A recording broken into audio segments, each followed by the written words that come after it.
哎，你好，这次我们来聊一个挺有意思的话题，就是你分享的那个材料，虽然只有一个标题哈，学习中文需要多少时间？这个问题，哇，感觉真的是很多人都特别关心，对吧？是的，是的，这绝对是个核心问题。几乎每个想学中文或者已经在学的人，可能都会琢磨这个事儿。对，所以今天呢，咱们虽然没有原文，但这反而给了我们一个机会，对吧？咱们来深入挖一下这个问题本身，就是说大家为什么这么在意这个时长呢？没错，这个标题本身它就像个引子，它直接就点到了语言学习里头大家最关心的一个实际问题：投入和预期。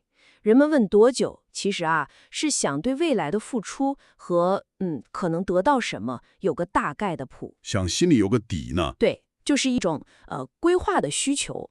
不过这里面也可能就是简化了语言学习的复杂性。有道理。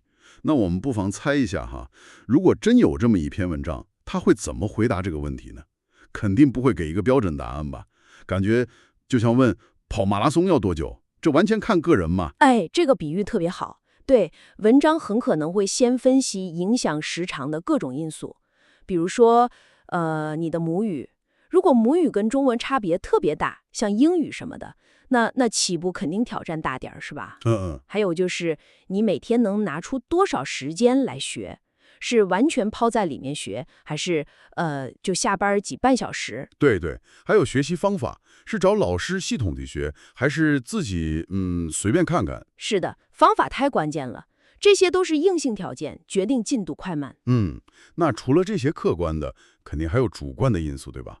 比如说动力，为了工作学，跟纯粹为了兴趣学，那感觉那个劲儿就不一样。绝对的，动力和目标就是那个内在的马达。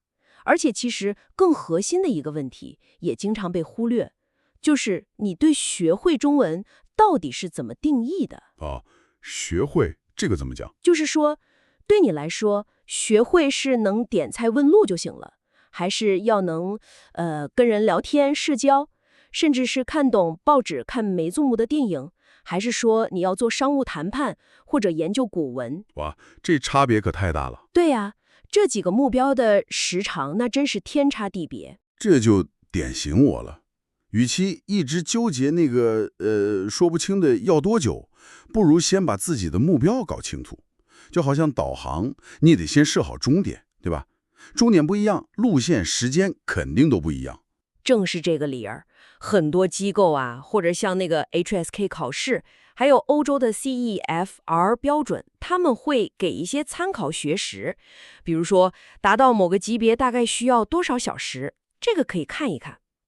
做个参考。对，但也要明白，那通常是比较理想化的情况，而且是有系统指导的，实际学起来情况复杂的多。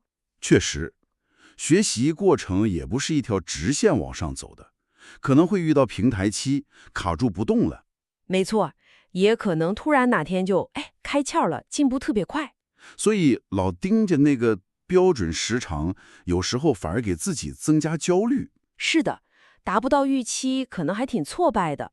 过分看重结果和时长，也容易就是让人忘了享受过程。学语言本身其实也是了解一种文化，锻炼思维吗？有道理。所以理解学中文要多久这个问题，关键就是要认识到这个答案它是非常个人化的、动态变化的，而且跟你自己定的那个成功标准牢牢绑在一起。我明白了。所以你看，今天咱们就只有一个标题，但聊下来，其实触碰到了好多学习的核心问题，像学习规划呀、目标设定啊，怎么看待学习过程本身啊，这些。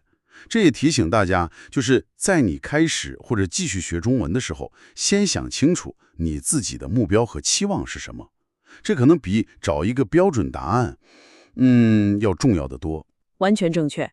所以最后留给你一个更深层的问题去琢磨一下。先别管时间长短，对你个人来说，学中文你最终想打开的是哪一扇门？是为了交流方便，还是想深入了解文化，或者是为了抓住某个机遇？把那扇门后面的景象想清楚，可能更能指引你往前走，而且，让你享受这个过程。这个问题挺值得继续想一想的。